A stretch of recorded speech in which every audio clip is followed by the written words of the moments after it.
Well, Diane, the problem still continues to be the humidity, and that is what is fueling this fire, which has grown overnight. Crews are now forced to rethink their strategy in how to put it out. Well, the jury sentenced him to death. It was a unanimous verdict, Gordon. Dylann Roof stood silently and looked straight ahead, showing absolutely no emotion. That verdict came about 3.5 hours after deliberation. And I'm going to get a shot over my shoulder. This is what is greeting them when they arrive here. You see a lot of police cars, but you also see a long line of cars, sort of like a number of cars just waiting so they can pull over and retrieve their children. Hi, you're live on Channel 7. I'm Dave Jordan with 7. You got a call to pick up your children as well. Yes. Tell me what's going through your mind right now. It's the world we live in today, unfortunately. I saw a friend of mine who works at a competing station here in Charlotte. She asked me if I had a gas mask or a scarf or something to cover my mouth because she suffered tear gas when the riots broke out on Wednesday night. Well, Gordon, about 8 witnesses took the stand today testifying in this case, and Dylann Roof, who was representing himself, did not cross-examine any of them. His reserve attorneys, who was advising him on the case, filed a motion objecting to the amount of witnesses the prosecution plans to call. Friends and relatives of Myra Thompson, Sharonda Coleman Singleton, DePayne Middleton Doctor, and Reverend Daniel Simmons spent hours telling the jury about the positive impact their loved ones had on their lives and the community at large. But lawyers for Dylann Roof said the number of witnesses is too much. One of his attorneys said in a motion 38 victim impact statements is the same amount used in Timothy McVeigh's trial, where 168 people died in the Oklahoma City bombing. Judge Richard Sergel told federal prosecutors he doesn't want to cut anyone's testimony short, but he wants to make sure due process is maintained and in an orderly fashion. Federal prosecutors said they want to make sure everyone who wants to testify has that chance, but then said it's unlikely they will call 38 witnesses. And that reserve attorney also filed a motion asking the judge to allow him to represent Dylann Roof. He said he is not acting in his best interest. He doesn't have the knowledge of when to object and what to object to. The judge in the case denied the motion. We are live tonight in Charleston. Dave Jordan, 7 News. Dylann Roof's not an attorney, Dave. I mean, Roof wants to represent himself in this sentencing phase. What's he doing as the man next to him stands up and says this guy's not qualified? Well, Gordon, simply he is sitting in the courtroom. He is not having any emotion. He is looking forward. The only time he actually talks is when he acts not to object to something. There are exchanges between he and the reserve attorney, but that's basically it. It was very heated in court today as well, with the reserve attorney arguing and saying, you know, some of the testimony, for example, a dream sequence. One of the witnesses who testified said her mother came to her in a dream, and she testified to that, and Dylann Roof didn't object to it. Well, his reserve attorney said, this is not a memorial, this is a trial, this is his sentencing phase. And the judge said, this is what I had wanted to avoid. We talked to him about this. I don't think anything that he's doing or not doing is improper, and that's why that motion was denied. All right. Dave Jordan live in Charleston. Thank you, Dave. Well, Diane, the problem still continues to be the humidity, and that is what is fueling this fire, which has grown overnight. Crews are now forced to rethink their strategy in how to put it out. This is normally one of the busiest tourist seasons in Chimney Rock, but tonight it's practically a ghost town because of a mandatory evacuation order. Looks like it's getting a little out of control, so I think the best bet is to just get my animals out and just be safe about it. Chris Williams lives and works in the area. He's been here about 2 years and says this is the worst wildfire he has ever seen. I've seen small brush fires that are out within a day or so, but this has been going on now for what, close to a week.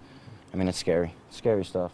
Firefighters on the front lines are sharing the same sentiment. Overnight, the massive blaze consumed more acreage. By noon Friday, it grew from 885 acres to just under 1,000, eating past a perimeter firefighters thought would keep the fire contained. It's not behaving the way fire typically behaves here. So clearly the fuels are not typical at this point. Crews continued fighting the fire from the air, repeatedly dousing the flames with water and other chemicals. Meanwhile, on the ground, they are redrawing the map and considering other options. We're looking at where we think we ought to be able to hold this, and really that is coming back out to some of the roads. Now, the problem here is twofold. First of all, this terrain is not equipped for the heavy equipment generally used to create a fire line, like a bulldozer. As you can see behind me, this is a mountainous fire, so that is presenting a challenge. Also, the fire is moving so quickly that everything that they are planning on doing, they are not able to do. Within the last 5 minutes, I got an update from the Forest Service. They told me that the fire is now at 1,914 acres, 15% containment, a lot going on here tonight. We're live in Rutherford County. Dave Jordan, 7 News. Dave, so many acres there. Can you give us an understanding of how many fire departments are fighting this and if they've asked for outside help from other states?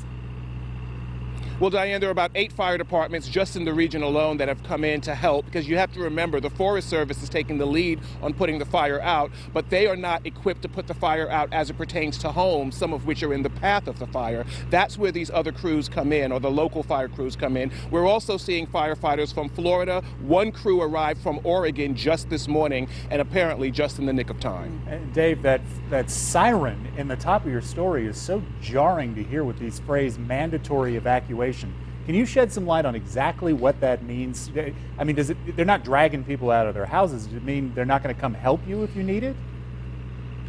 Well, they are telling people to leave. There's voluntary, as you know, Gordon, and there's also mandatory. You know, we spoke with that woman who is the coffee shop owner who was evacuated. She told me that she had a voluntary evacuation notice put on her door. Then within a few hours, they came and said, you guys have to leave. You need at least 2 hours to get your stuff and get out of here. This is pretty much where we are right now, and that evacuation order came in just late this afternoon. Very serious business. Unbelievable, even just seeing all the smoke behind you. Dave Jordan live in the Lake Lure area. Yes. Thank you, Dave. Well, Diane and Gordon, the city tells me that Officer Billy Hyatt resigned over the phone when he was called in to discuss this use of force incident with the police chief. Tonight, we have learned that there is another incident that is also being investigated.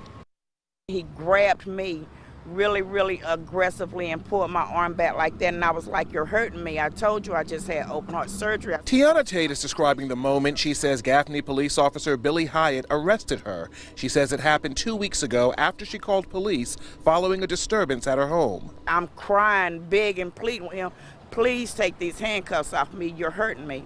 Tate filed an excessive force complaint September 19th. That same day, the Cherokee County Sheriff's Office contacted police about a separate incident involving Hyatt. In a police report, Hyatt said he was taking a domestic violence suspect to jail when the man hit his face on a wall and the floor. Hyatt was suspended and resigned over the phone the next day. We work very hard to protect all citizens and protect all citizens equally and to treat all citizens fairly and equally. City Administrator James Taylor says the department moved quickly by calling SLED to take over the investigation. Gaffney police are also taking a closer look at some of its policies. Our training office has already been meeting with the shifts and reviewing our use of force policy and doing some additional training, awareness. Hyatt has been with the department for 6 years. We're told that he had no complaints of this nature in his file. By the way, Gaffney police said it had no idea about Tate's claims until we told them about it. Her case has now also been referred to SLED for further investigation. We are live tonight outside the Gaffney Police Department. Dave Jordan, 7 News. Well, the jury sentenced him to death. It was a unanimous verdict, Gordon. Dylan Roof stood silently and looked straight ahead, showing absolutely no emotion. That verdict came about 3.5 hours after deliberation. The jury got the case around 1:35. The verdict came in just before 5 o'clock or so. Now, it was interesting because the jury came back earlier and they said they had some questions. So the jury was called back in, and the questions that they had were related to how he would be treated in jail. They wanted to know, first and foremost, would his safety be a factor in jail? They also wanted to know if he would be inciting similar violent acts in jail. Now, this was something that he said that he would not do previously, and what the prosecution brought out is that Dylan Roof was willing to plead guilty as long as he didn't get the death penalty. The government rejected that deal and decided to put him on trial. Now, there was a lot of speculation as to what would happen, and then the jury came back at around just before 5 o'clock, and that was the verdict. Again, Dylan Roof sentenced to death by a jury of his peers. We are live tonight in Charleston. Dave Jordan, 7 News. Dave, I know you're not a lawyer, and I don't want to put you on the spot with specific legal questions here, but Dylan Roof's not a lawyer either, and he was representing himself during this sentencing phase of the trial. Does that mean there is grounds for appeal? Yes. or a new trial here after this sentence?